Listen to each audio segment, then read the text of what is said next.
Labrīt, prieks jūs redzēt.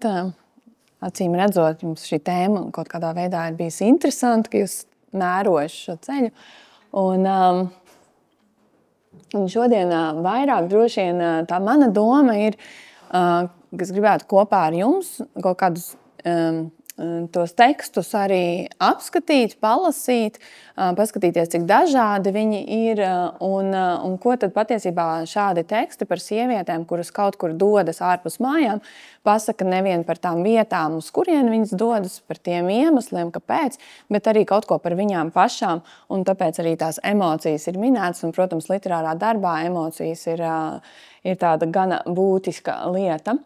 Un atkāpjoties nedaudz atpakaļ, 19. gadsimta beigās, 19. gadsimta 70. gados, kad latviešu literatūrā ienāk sievietes autoras gan prozā, gan dzejā, gan dramaturģijā, gan arī publicistikā, arī šīs autoras publicē ceļojumu aprakstus, un viena no tām ir Minna Freimane ar savu grāmatiņu par piemiņu ceļa aprakstī, gan arī publikācijām Baltijas vēstnesī, kur viņi raksta par saviem ceļojumiem un piedzīvojumiem ceļā, kur viņi ceļo gan Kaukazā kā mājskolotāja, apceļojot dažādas vietas, gan arī dodas uz Eiropu, apraksta Parīzi, Romu, Berlīni, Nicu, kur viņa dodas kā tāda pavadone baronesei un pat tik tālu aizceļo kā Ēģipte.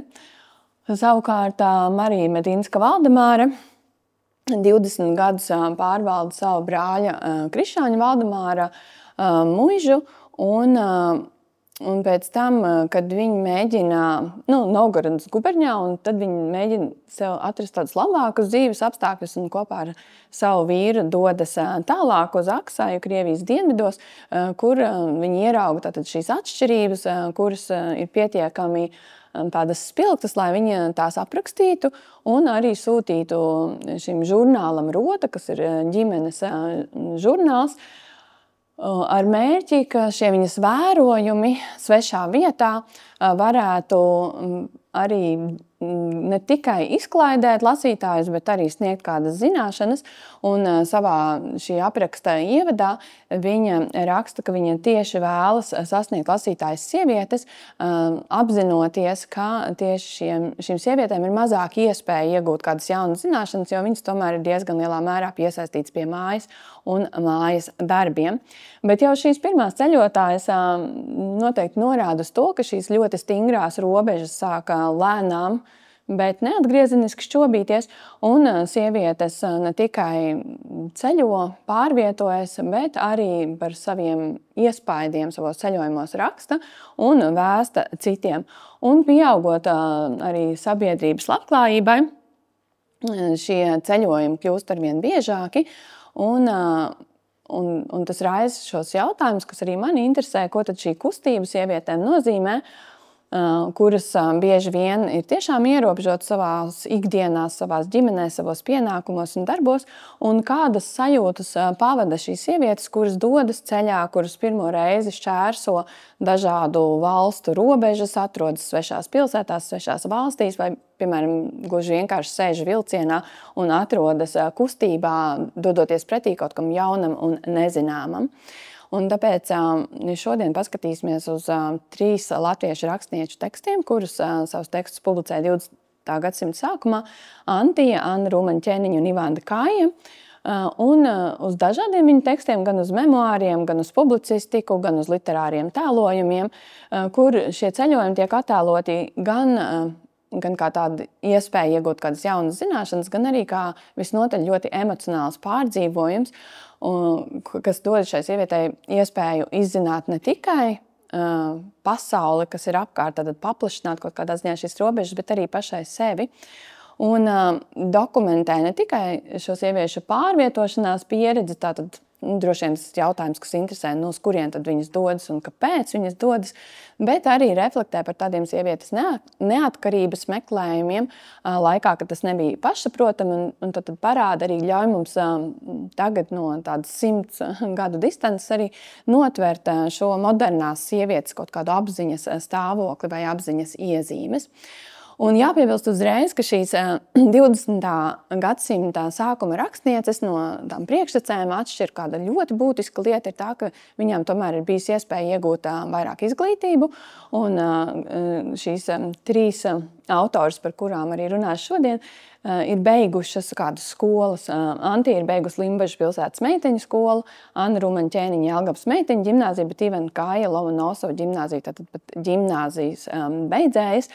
Un tas, protams, arī atšķir viņas. Un tādam salīdzinājumam varbūt arī var pieminēt to, ka Aspazija ir mācījusies Jelgavas Trīsvienības sieviešu ģimnāzijā, taču to nav pabeigusi. Savukārt Anna Brigadere savu izglītību lielākoties ieguvusi ir tikai pašmācības ceļā.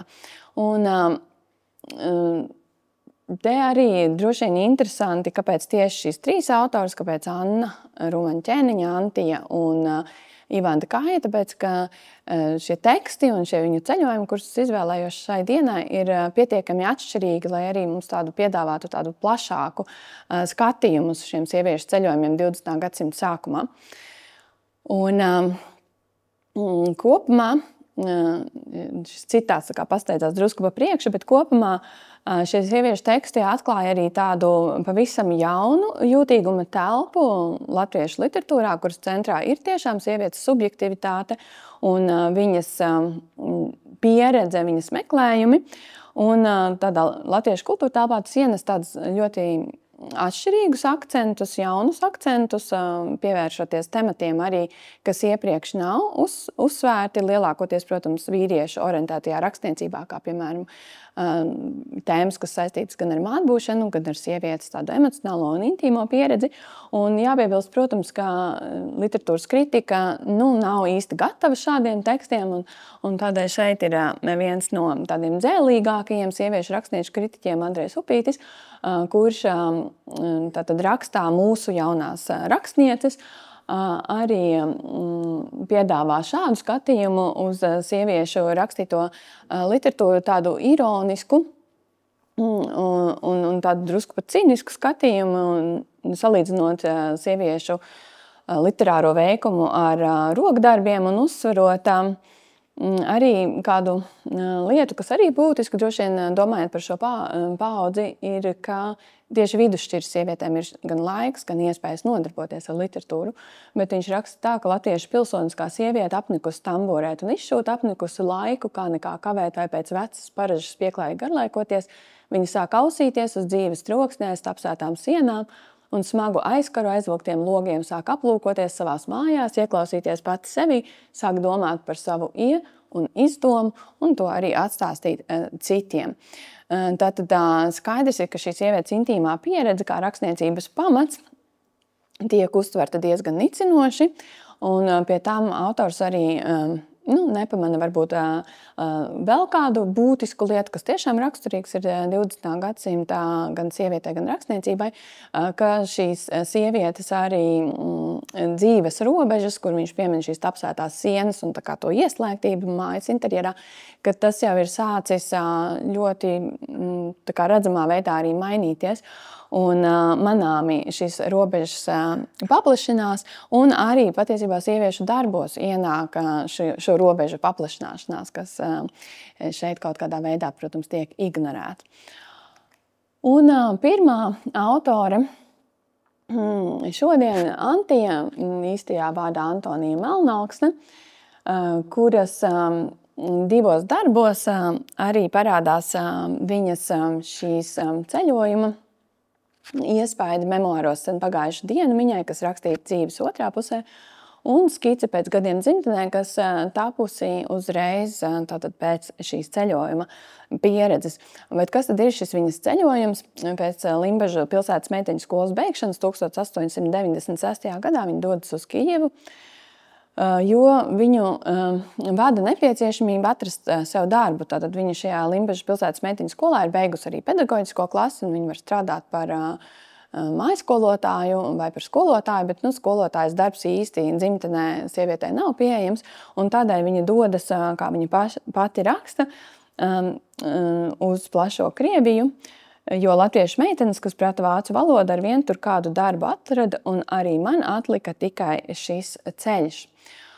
Un, kas ir būtiski, ka viņa ne tikai meklē darbu patiesībā šajā ceļojumā, bet viņa vēlas atrast kādu nodarbošanos sev, kas būtu atbilstoši nevien viņas izglītībai, bet arī viņas vēlmēm un ilgām un tā kā pēc šīs pašrealizācijas, pēc sevis atrašanas. Un savā apkārtnē viņa redz, ka tas sievietes dzīves ceļš ir patiesībā pēc šīs izglītības iegūšanas, ir pēc iespējas ātrāk apprecēties, un tas ir arī, ko viņas vienaudzes tā izmisīgi cenšas darīt, bet viņi kaut kā nevēlas ar to īsti būt mierā. Un tur arī, protams, būtisku lomu spēlē tāda viņas negatīva pieredze, vērojot savu vecāku attiecības, un par to viņa arī raksta šajos memoāros, kad domāja par savu nākotni, nekad man nenāca prātā to saistīt ar laulības dzīvi. Tik dziļi manā apziņā bija iegūlusi pieredze, ka tēvs māti it kā neturēja par sev līdzīgu, bet it kā par zemākas šķiras būtni. Ka arī es varētu radīt sev tādu ģimeni, tas man nekad nenāca prātā. Man vajadzēja savu dzīves uzdevumu atrast kur citur, kur to pati nezināju. To jau es braucu meklēt.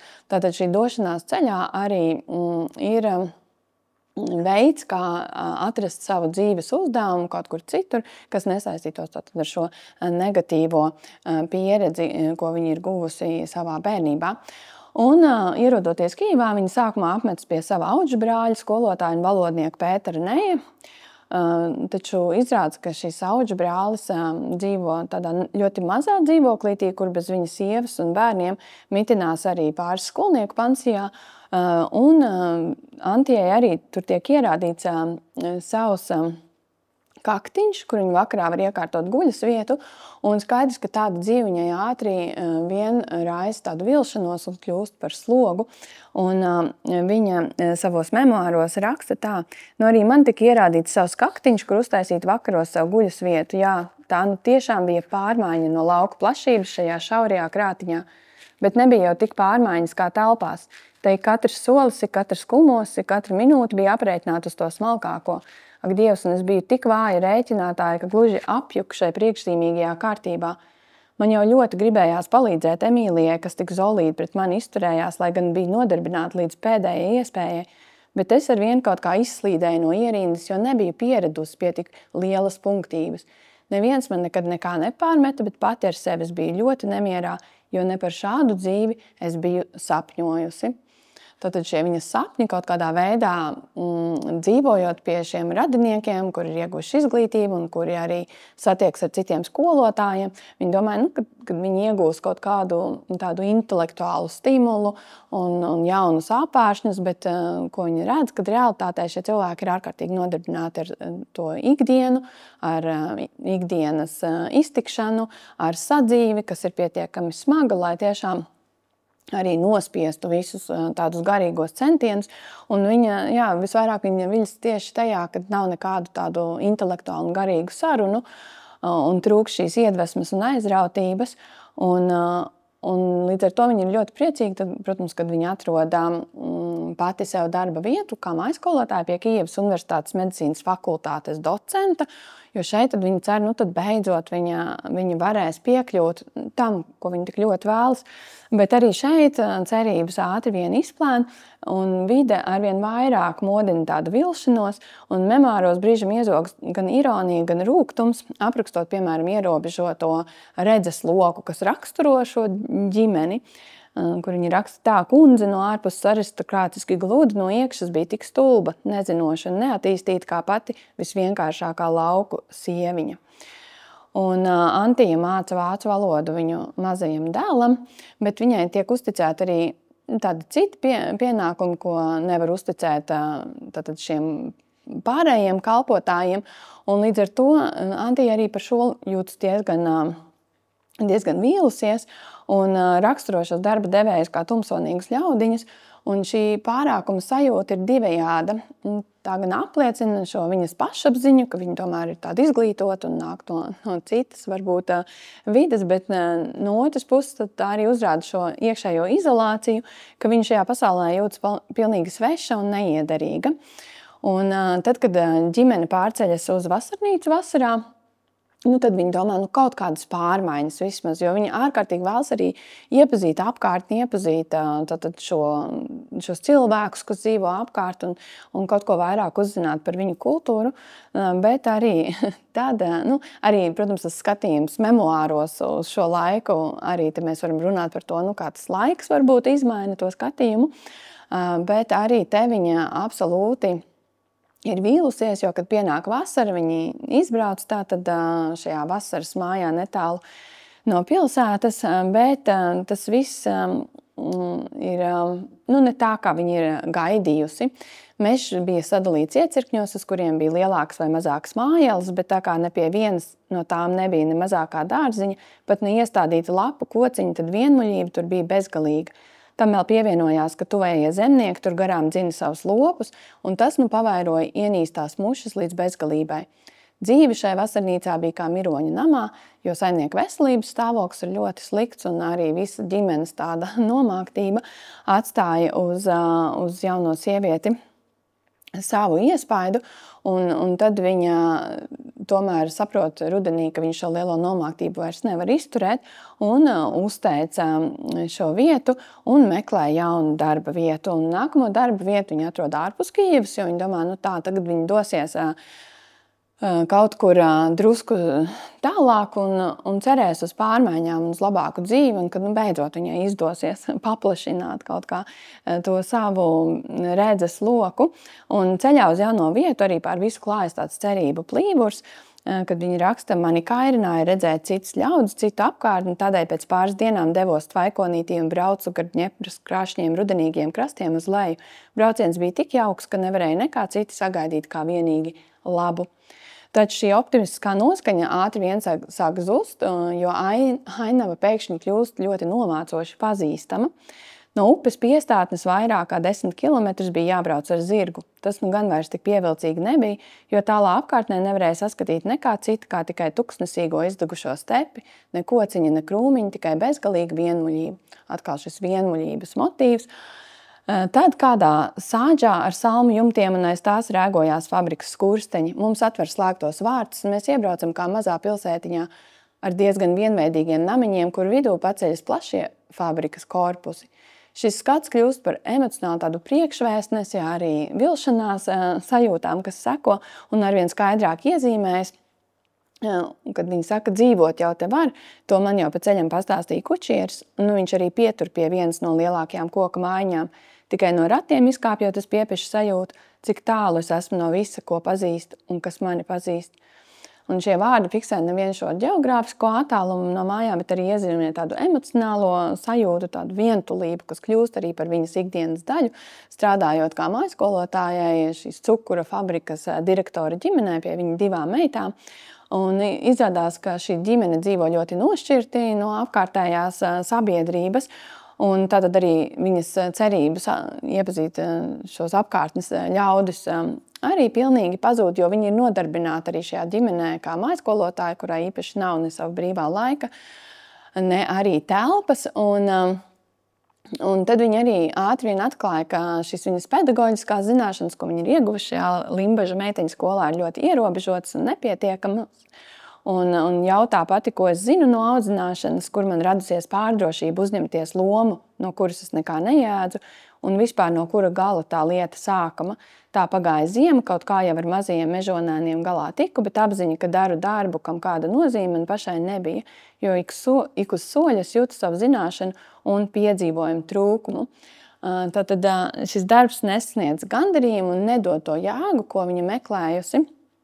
Un viņa jūtas tāda tukša, neapmierināta un izstumta tāda no dzīves centra. Viņa jūtas kaut kādā nomalē un piedzīvo tādu dziļu krīzi, ko, protams, pastiprina tas, ka šis fabrikas direktors pēkšņi sāk viņai pievērst tādu pastiprinātu uzmanību, un viņa apzinās arī savu šo absolūti neaizsargāto pozīciju un saprot, ka vienīgais, ko viņa var darīt, ir patiesībā atgriezties mājās, jo meklēt citu mājskolotājas darbu, tas nozīmētu atkal šajā pašā aplī iekļūt, un kā viņa arī pati raksta, ka labāku vietu jau kā šeit viņa nemaz nedabūs, jo tā mājskolotājas vieta nav slikta, bet, diemžēl tas īsti viņai neder. Un šī atgriešanās mājās patiesībā viņai arī nozīmē tādu kā kapitulāciju, jo viņa arī raksta, tas bija bēdīgs brauciens, jutos kā no dzīves izmesta, mājās pārbraukusi, nezināju, ko mājās darīšu, nesapratu, kādēļ vispār esmu pasaulē nākusi, kāds varētu būt mans dzīves uzdevums. Censties apprecēties, laist pasaulē jaunus cilvēkus, kas tāpat meklēs un neatradīs dzīves mērķi kā es pati, tas man nevilināja. Un man šķiet, tas nebija vienīgi mans noskaņojums, tas bija tā laika gars, un to viņa raksta atskatoties. Bet ļoti interesanti ir šo memoāru tekstu, tātad, kas taps šīs mūža otrajā pusē, nolikt blakus viņas autobiogrāfiskai skicē pēc gadiem dzimtenē, kas publicēta 1903. gadā krājumā Pirmais burts, kas izdots Limbažos. Un šis teksts noskaņas un emociju ziņā ir ļoti līdzīgs vai pat identisks. Tikai teksts sākas, varētu teikt, tāda otra gala, jo teksta sākumā ir šī jaunā sieviete svešumā, kura rādīta jau tādā ļoti sakāpinātā emocionālā stāvoklī, ka viņai šis darbs un šī dzīve svešumā jau ir atnesusi tādas diezgan izmisīgas sajūtas. Viņa dodas no putekļainās pilsētas uz mežu, meklējot tur klusu un attelpu, jo nekas viņu vairs nespēja mierināt. Un tad šajā mežā viņa arī saprot, ka tā vienīgā izēja ir atgriezties dzimtenē. Atgriezties tātad no šī svešuma, kad kaut kas ir meklēts un nav atrasts. Un, ja sākumā atgriešanās dzimtenē šķiet kā solījums atrast tādu piederību un savu vietu, ko viņai nav izdevies atrast svešumā, jo, protams, tas ir tas, ko viņa joprojām meklē. Tad viņa sākumā ierodoties šajā dzimtajā vietā, viņai tā dzimtā pilsētiņa tēlos ļoti skaistās, tādās siltās krāsās un toņos spīd saule un mīļie vecie māju jumti un lodziņi ar baltiem aizkariem. Un vispirms viņa, protams, dodas uz savu lauku sētu un ātri vien saprot, ka viņa tur neiedaras, jo dzīvojot pilsētā, viņas ķermenis fiziski ir atradis no šī smagā darba, un kā viņa arī raksta, rokas gurst, pietrūkst telpas, darbs nesokas, tad jau tādas grūtības, un tad arī ātri vien viņa saprot, ka arī šī garīgā un emocionālā saikne ar mājiniekiem ir zudusi pa šo laiku, un kopīgas sarunas vairs nav iespējams, jo viņi nespēja vairs iejusties tajā visā, kas tur notiek. Un viņa raksta tā, visa viņu gara dzīve tapusi sveša un man nepieejama, un tikpat nepieejama arī mājiniekiem tā viņas dzīve, tā kā tas, ko viņa ir pieredzējusi un piedzīvojusi. Un tad nākamā cerība ir tomēr satikties ar skolas biedriem, kas ir beiguši šo pašu skolu. Varbūt, ka tur būs kādas kopīgas intereses, un tad viņai, diemžēl, nākas secināt, ka tās, kuras vēl nav apprecējušās un omulīgi iekārtojušās, tās par visām varītēm mēģina tātad kaut kādā veidā apprecēties, un pat tās, kuras dodas svešumā, līdzīgi kā viņa pati. Galvenais tas mērķis ir šajā svešumā atrast sev vīru, un tad tikt pie tādas, salīdzinoši drošas vietas. Un stāsta beigās jau šī dzimtā vieta kļūst par tādu svešumu un neiedarības telpu, un ainava, kas sākumā šķita tāda silta un viesmīlīga, jau pauž drūmu noskaņu, kuru viņa apraksta, kā augsta migla cēlās no purvaina ezera, spiedās pilsētā, ietina švītus un jaunkundzes. Tātad šī miglā tītā dzimtene kļūst arī par simbolu tādai viņas pašas iekšējai nedrošībai, vientulībai un sajūtām. Un šajā literārajā tēlojumā arī Antija raksta, gadiem jau cīnos un netieku uz droša pamata. Tātad šis drošais pamats nav atrodams ne mājās, ne ārpus tām. Un lai gan šī izglītība, ko viņa ir ieguvusi, it kā ir paaugstinājusi viņas cerības, reizē tā arī šo jauno sievieti ir padarījusi diezgan nelaimīgu, jo viņai nav iespējas šo savu izglītību nekur realizēt vai izmantot praksē.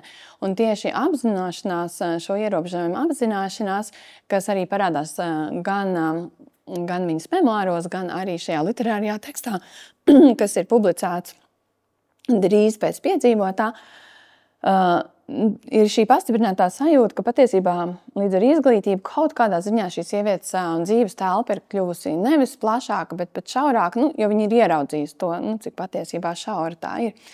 Un guvernants un mājskolotājas darbs, lai arī simbolizē tādu izglītotas sievietes iespēju izlausties, un, piemēram, Minnas Frēmanas gadījumā 19. gadsimta beigās ceļotājai tā tiešām bija iespēja redzēt šo pasauli, iepazīt, tad Antijas gadījumā tas vairāk šī pieredze ir tāda negatīva, jo viņa vēlas kaut ko vairāk.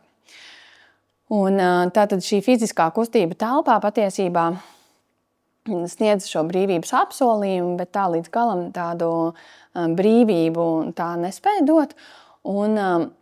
Un reizē atkal no šodienas skatu punktu paraugoties uz šiem Antijas tekstiem, iespējams redzēt, ka tomēr arī šis viņas nelaimīgums var darboties arī kā tāda protesta forma, kur viņa protestē pret visu to, kas varbūt viņas skolas biedrinēm un citām sievietēm viņas apkārtnē, ar kurām viņa sastopas, liekas kā šis laimes apsolījums, un viņa ar savām izjūtām var paust, ka tas tā nevienmēr visām var darboties. Jā, tas atgriešanās no šīs Kijevas uz Limbažiem un tieši tas, kur viņa arī saprot, ka tas nebija vienīgi mans noskaņojums, bet tas ir vairāk stāsts par šo laika garu, un tāpēc arī lasot šo viņas tekstu, mēs varam ieraudzīt kaut kādu šo mazo fragmentiņu no tā, kā tad kāda sieviete un neviena vien varēja justies. Bet pavisam citāds ceļojums ir Annai Rumenai Ķēniņai. Aptuveni tajā pašā laikā, drusku varbūt vēlāk, tad 1901. gads. Un tas ir ceļojums, kas arī ved citā virzienā, tas ved uz Rietumu Eiropu. Un autobiogrāfiskajā apcerē manas dzīves gaitas chronoloģiskā secībā viņa raksta: 1901. gadā jutos tik nogurusi, ka nolēmu aizbraukt uz ārzemēm uz dažiem mēnešiem. Tas izklausās tā ar diezgan lielu vērienu. Skolas vadība palika Ķēniņa kunga ziņā, 2 mazi bērni vecāku gadībā, kamēr es ar mazu somiņu rokā un mazu naudiņu kabatā izblandījos pa Vīni, Šveici, Ziemeļitāliju, lai tad dažas nedēļas aprimtu Ospedaletti, tā ir kurorta pilsētiņa Itālijā. Interesanti, ka cita rakstniece Emīlija Prūsa arī aptuveni tajā pat laikā, 1908. gadā, arī apceļo, viņas maršruts varbūt ir drusku plašāks, bet arī viņa uzsver šos ierobežotos līdzekļus, ar kuriem viņa dodas ceļā, jo arī viņa raksta ar savu niecīgo ietaupījumu apceļo šīs dažādas vietas, uzsverot, ka tas bija mans dzīves laimīgākais laiks, neskatoties uz pusbadu. Tātad ārkārtīgi būtiski ir šie iespaidi, ko viņa iegūst, un šī apvāršņu paplašināšana. Un no šī ceļojuma pārnesa jaunas dzīves prieku, jaunas domas un idejas, bet ne tikai. Viņa arī, šī Emīlija Prūsa, par ko es šodien nerunāšu, arī iestrādā šīs Itālijas ceļojuma iespaidus dažādos savos literārijos darbos vēlāk. Bet par Annu Rumeni Ķēniņu, tātad 1895. gadā viņa beidz Jelgavas meiteņu ģimnāziju. Nedaudz vēlāk viņa apreces ar skolotāju jauno dzejnieku Ati Ķēniņu, un Zemītes pagasta skolā, kur viņas vīrs strādā, viņa nodibina papildu klases meiteņu sagatavošanai vidusskolām, un jau diezgan drīz, 1900. gadā, viņa abi atver 4 klašu proģimnāziju Pārdaugavā, un 1899. gadā ir piedzimusi viņu pirmā meita, un 1901. gadā arī dēls Marģers. Un tad šie ir tie 2 mazie bērni, kurus viņi atstāja savu vecāku uzraudzībā, un šī ir tā skola, kura paliek Ķēniņa kunga gadībā, kamēr viņi uz vairākiem mēnešiem dodas šajā ceļojumā. Un uzturoties tieši kurorta pilsētņā Ospedaletti, kas 19. gadsimtā savu maigā klimatu un skaistās apkārtnes dēļ kļūst par tādu ļoti iecienītu Eiropas turismu galamērķi, viņa arī sāka strādāt pie lirisku tēlojumu virknes iz dienvidiem, kas, kā vēlāk atzīmē literatūra kritiķis Alfrēds Goba, apliecina neapšaubāmas spējas, inteliģentu gaumi un jau labi ievingrinātu roku. Un Goba arī piebilst, ka tieši atrašanās dienvidos spēja pamodinājusi autors dzejiskos impulsus, tā kā devusi šo radošo impulsu, bet jāpiebilst gan jau arī šo laiku un savu istabu, lai strādātu pie šiem darbiem. Un pamats to teikt ir arī tas, ka viņa pati par savu dzīvi rakstot, viņa atgriežoties šajā laikā, viņa atceras, ka atgriezusies tātad no šī Itālijas ceļojuma, viņa turpina ar 2kāršu enerģiju skolas darbu, tātad šis ceļojums ir devis enerģiju, un te viņa uzskaita visu, tātad ar ko viņai ikdienā ir jātiek galā. Pilns stundu skaits kancelēja, sarunas ar skolotājiem, skolniecēm, vecākiem, kādas 10 meitenes pensijā, 2 mazi bērni un zināma zināšana par saimniecību. Tātad gana daudz. Te viņa arī piebilst, ka ķēniņa kungs ņem savu tiesu dalības šīs visās rūpēs, taču viņam ir arī citas rūpes, tātad viņa izdotā jaunības literatūra, dzeja un tam līdzīgi. Un arī Anna Rūmeņa-Ķēniņa pēc šī ceļojuma turpina nodarboties ar rakstniecību. Tad pēc 11, kad māja bija norimusi, uzrakstīja kādu tēlojumu, kas toreiz bija modē. Tātad tēlojums tas ir ļoti neliels literārs gabaliņš, ko droši vien var uzrakstīt vienkārši piesēžoties tiešām šajā vakarā arī. Bet nepratu vai nespēja pieķerties pie kāda lielāka darba. Un vēlāk viņa arī par šo domās, kā tas ir, ka viņa diezgan daudz ir rakstījusi, bet viņai nav nevienas grāmatas. Visi viņas darbi ir publicēti tikai periodikā. Un tātad šis arī ļauj secināt, ka tas nebūtu nav nejauši, ka šie viņas pirmie literārie darbi ir tapuši tieši ceļojuma laikā un balstoties šajos ceļojuma iespaidos. Tātad tēlojuma cikls iz dienvidiem, kas publicēts periodikā, Pēterburgas avīžu literāriskajā pielikumā, mēnešrakstos Jaunības draugs un austrums, arī krājumā Rītskaņas, tā dažādos izdevumos. Un arī interesanti man šķiet viņas publicistika. Un tieši šodien Vēstules iz Parīzes, bet viņa ir rakstījis publicistikā arī par citiem saviem ceļojumiem. Bet, ieskatoties drusku šajā Ospedaletti ciklā, un šeit ir citāts no viena no tēlojumiem, lai tā kā drusku varētu iejusties tajā viņas valodā. Tas, protams, 1902. gads, tātad 20. gadsimta pats sākums. Viņa raksta: svētdienas rīts, debesis zila ar žilbinošu sauli, jūra vēl zilāka rāmi, viņa šūpo savus tumši zilos ūdeņus, tik krasta viļņi nerims šķļākties un karot ar kliņšu akmeņiem. Saules gaisma platā vizmā gulstas uz jūras, viņa mirdzēdam trīc un laistās mazs mīļš rīta vējš, viegli šūpojas olīvu un oranžu kokos, palmu garos smagos zarus, tas nespēja kustināt, lepnā mierā un apziņā tie izplatušies uz visām pusēm, liec savas galotnes uz leju, bez darba, bez cīņas dzīvē, palmas dzimušas krāšņumā, bēgt zem dienvidu karstās saules. Un tālāk viņa vēro tātad, kas tad notiek viņas apkārtnē. Svētdienas rīta mieru daudzie ļaudis netraucē, daži staigā klusu lēnu soli, citi sēž ērtos beņķos, vēl citi atgulušies slimniekiem konstruētā kurvī. Dāmas greznās toaletēs, kungi modernos uzvalkos, rūpīgi tīrītā alejā, rindās sastādītās palmas un kaktusi, rozes, kupliem līkstošiem ziediem viņā krastā. Viss tas tā saskan. Kā tāda dzīve par sevi skaistumā tālu, no dzīves rūpēm nemiera nelaimes, tas tā no tālēm. Un tad viņi uzbur šo ainu šajā kurortā, kur cilvēki ir atbraukuši atgūt veselību, un daudz no viņiem arī tātad nedziedināmi slimi, un viņi vēro viņus un klausās šīs sarunas. Un patiesībā šajā ļoti skaistajā un harmoniskajā vidē tas, ko viņi izceļ, ir šo skumjošo dzīves īsumu, tas, cik dzīve ir pārējoša un cik trausls ir cilvēks un ievainojams. Un arī kritikā jaunā autora raksturot kā pesimista un estēta, jo šī noskaņa, šī melanholiskā noskaņa vīs cauri visiem viņas tēlojumiem, kur viņi parāda šīs svārstības starp izmisumu un ārkārtīgi lielām tādām dzīves alkām baudīt šo krāšņo dabu un šo skaistumu. Un viņi vairāk varbūt pievērš šim dabas aprakstam, bet arī ļoti daudz iet tādā iekšā vēstītājas tādās izjūtās, kur vēstītājs saslēdzas arī ar šo melanholisko apkārtnes noskaņu.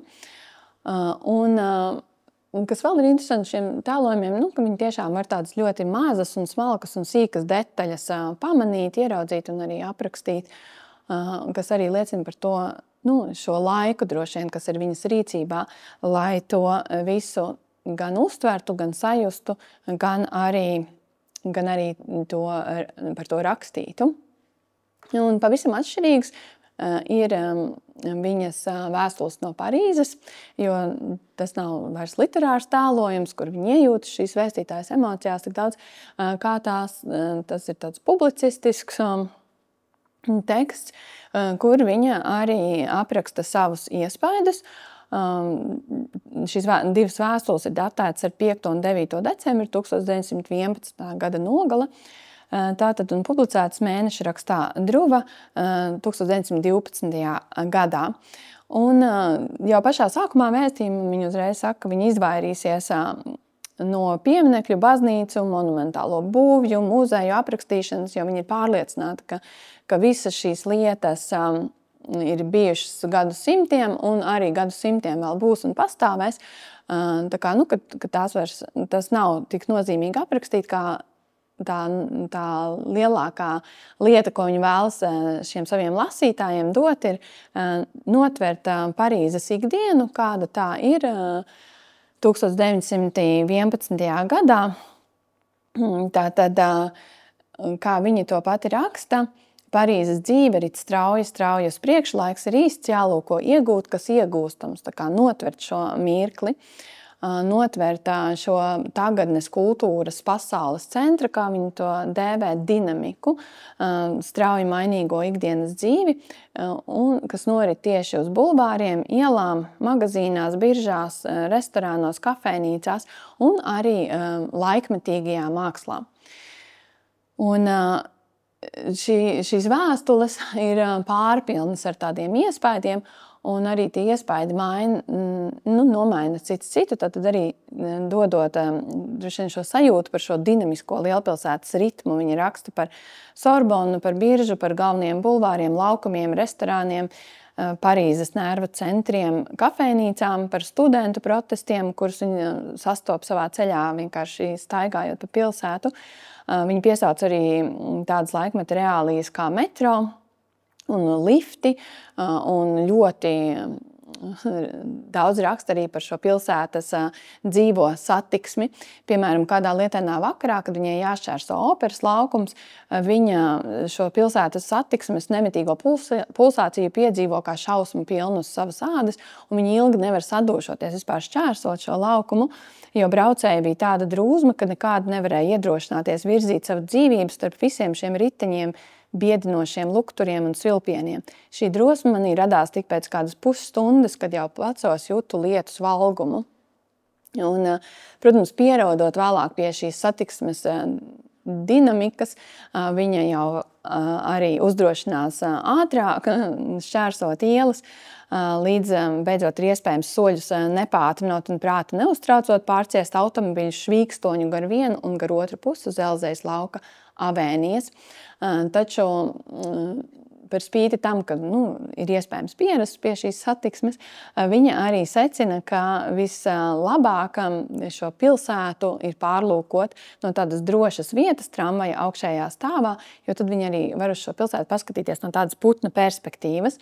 Un tad arī viņa raksta pēc katam prieks klīst pār tīri nebeidzami gariem platiem kokiem apstādītiem bulvāriem un avēnijām, kas cieši nospraudītas uguņu dzels stabiem.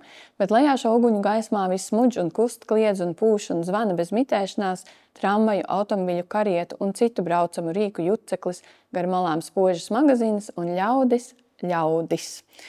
Tātad ļoti intensīva tāda saikne ar savu laiku un telpu, un tāpat laikā viņa arī uzsver to, ka visa šī dinamika ir ārkārtīgi aizraujoša, tāda satraucoša, bet tāpat laikā tā arī var radīt tādu neziņas un nedrošības sajūtu, un līdzīgi varbūt kā tajos Itālijas pierakstos atkal rosinot pārdomas par to, cik cilvēka eksistence ir trausla un cik tā ir patiesībā nenoteikta šajā modernajā pasaulē.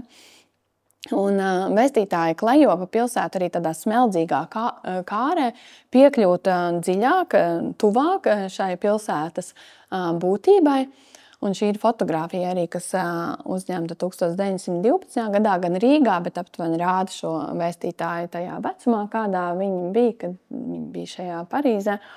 Un vēloties piekļūt tuvāk šai Parīzes dvēselē, kā viņa pati arī to sauc, jo viņa grib redzēt, kas tad slēpjas aiz šīs ārējā trokšņa un kustības, un ko tad viņi varētu iegūt sev, un kas būtu tas vērtīgākais, tad atkal aiz šī ārējā spožuma, un tā viņas atbilde ir, ka tas vērtīgākais, kas Parīzē ir priekš viņas, ir iespēja baudīt šo moderno kultūru, šo laikmetīgo kultūru, un to viņa arī dara.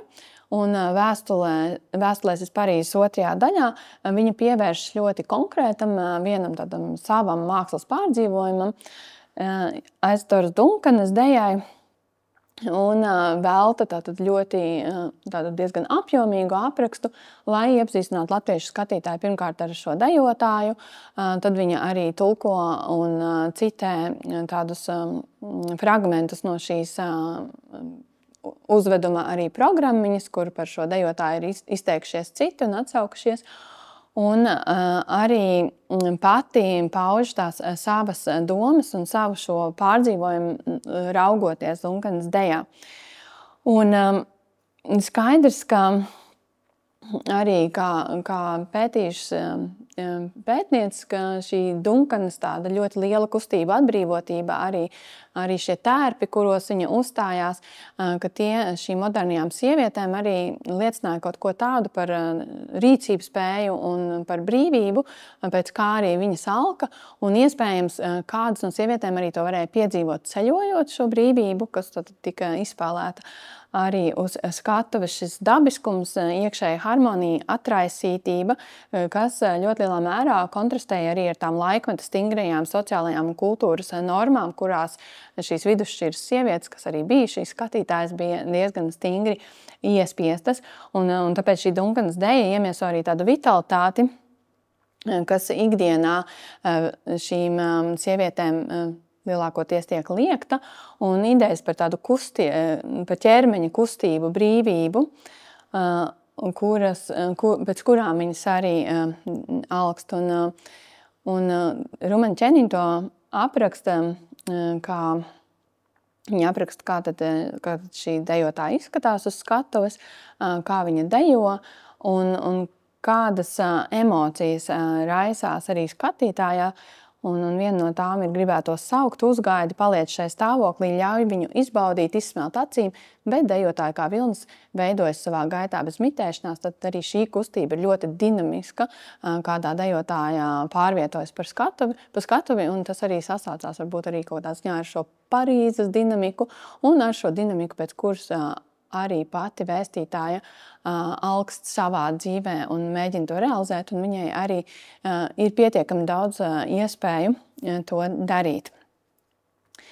Un tad šodienas pēdējā autora ir Ivanda Kaja, kura ļoti līdzīgi kā Rumaņa Ķēniņa, arī viņa dodas šajā Eiropas ceļojumā, un arī viņa dodas Eiropas ceļojumā, lai satvērtu vai pat nostiprinātu savas mākslinieckās ambīcijas, un viņa dodas ar šo ļoti konkrēto mērķi. Rumaņai Ķēniņai tas ir atpūtas brauciens, kas dod viņai pietiekami daudz laika, lai rakstītu šos literāros tēlojumus. Tad Ivanda Kaja, dodoties savā ceļojumā 1910. Gada rudenī, tas viens no mērķiem, protams, ir atjaunot studijas, bet otrs mērķis ir satikt Aspaziju Kastaņolā un tad veidot kaut kādas saiknes ar šo dzejnieci, kas viņai varētu palīdzēt arī kaut kā iedrošināt viņu šajās mākslinieckajās ambīcijās.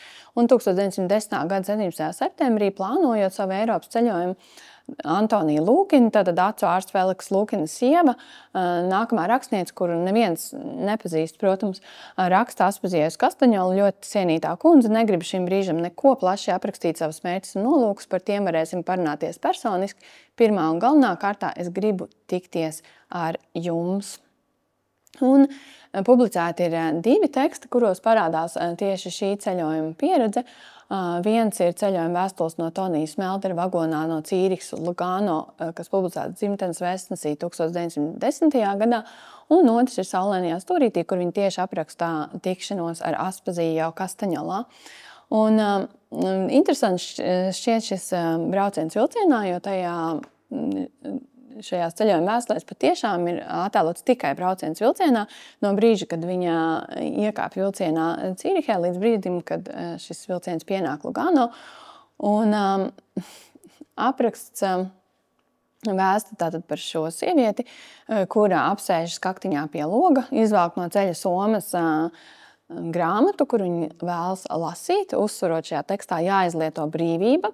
Taču, diemžēl, lasīšana viņai neizdodas, jo drīz vien vilcienā iekāpj šveiciešu zemnieces, apsēžas viņai visapkārt un ir ļoti nepatīkamas savas skaļās sarunāšanās un arī izskata dēļ, kuru vēstītāja apraksta. Viņa rakstā padruknas strupiem deguniem, neglītiem sadrupušiem zobiem, tā ka žokļu kauli gandrīz gluži sajiet kopā. Acis ar neskaidru spīdumu, visām priekšā lieli zili strīpaini priekšauti, jūtos pilnīgi kā valpurģu nakts raganu vidū. Tātad, viņa ir ļoti asa, raksturojot savas ceļa biedrenes. Un pēc tam, kad sievietes ir izkāpušas, viņa atviegloti nopūšās, bet tad vagonā iebrūk vesels pūlis melnacainu itāliešu strādnieku, kuri dodas tātad no sezonas darba atpakaļ uz dzimteni, bet šoreiz viņu izraisītais troksnis un itāliskā nekārtība, jo tiek ēstas ķiploku desas, smēķētas pīpes, dziedātas gaudīgas dziesmas, ceļotājiem liekas kā ļoti tāda omulīga, bezbēdīga un patīkama. Un viņai paliek priecīgi ap sirdi uz viņiem skatoties. Bet ko šis citu pasažieru raksturojums arī mums pasaka par pašu vēstītāju? Protams, to, ka viņi jūtās kaut kādā ziņā pārāka par šiem citiem ceļotājiem un arī jūtās šajā pozīcijā, kur viņi var arī vērtēt arī kādas tad ir šīs šveiciešu zemnieces un cik nepatīkams vai patīkams un cik patīkami ir šie itāļu strādnieki. Tad viņi vēro arī aiz loga garām slīdošo ainavu. Un šeit ir neliels fragments no tā. Un kas ir interesants šajos ainavu vērojumos, ir gan tas, ka, protams, braucot vilcienā, kad mēs skatāmies pa logu, tā ainava ir ļoti tāda impresionistiska, viņa sastāv no tādiem maziem gabaliņiem, kas ātri parādās, pazūd, un tā viņi arī uz viņiem skatās.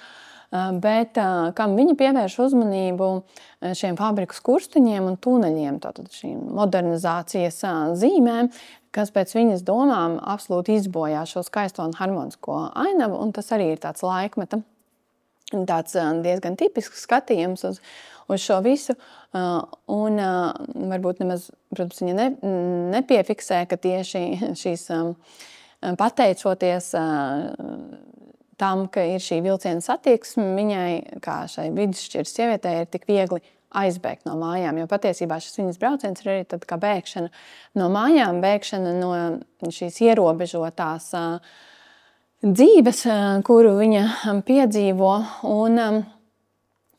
un arī par kuru viņa vēlāk raksta savā romānā Iedzimtais grēks.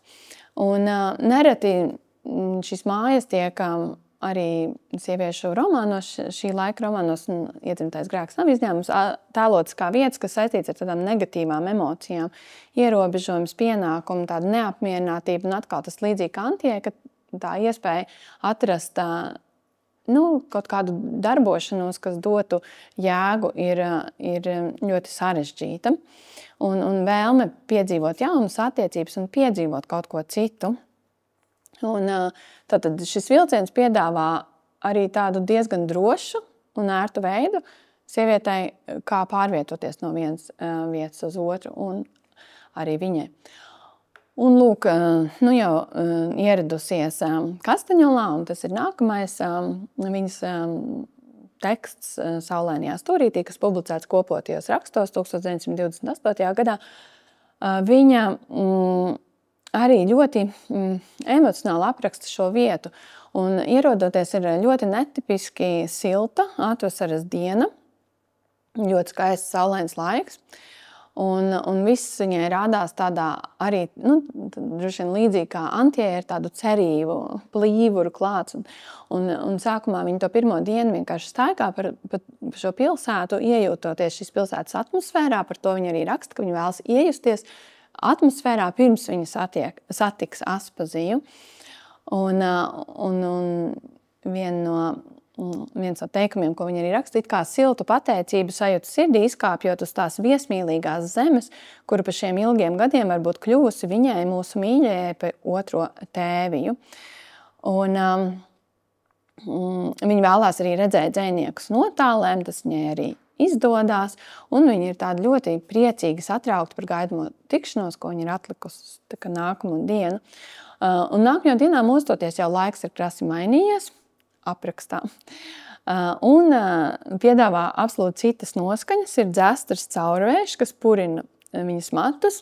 Ir patiesi iestājies rudens, dārzā klusi sēro baltās asteres, vējš ložņā noziedējuši rožu krūmos, kalnā nodzeltējuši kastaņu virzītē rotājas saule, un vējš ar šīm kastaņu lapām ir apklājis zemi. Bet šī noskaņa ir tāda skumīga, melanholiska, un tas ir tāds ievads brīdim, kad viņa sastopa Aspaziju, un viņa ierauga, ka patiesībā Aspazija ir ļoti nogurusi, un ne tikai fiziski, bet viņa redz arī emocionālo nogurumu, ko ir radījuši dzīves svešumā un dažādas arī sadzīves grūtības. Un tas dod arī iespēju viņai aprakstīt šo cilvēcisko ievainojamību.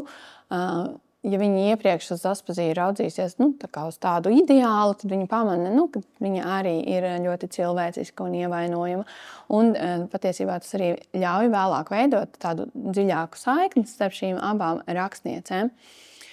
Un pēc uzturēšanās Kastaņolā Kāja dodas uz Romu, lai tur apmeklētu Vatikānu, Kapitoliju, citas mākslas galerijas, skatītu mākslas darbu oriģinālus. Tas arī bija viens no šī laika sieviešu ceļojuma mērķiem, vēlme skatīt šos mākslas darbu oriģinālus.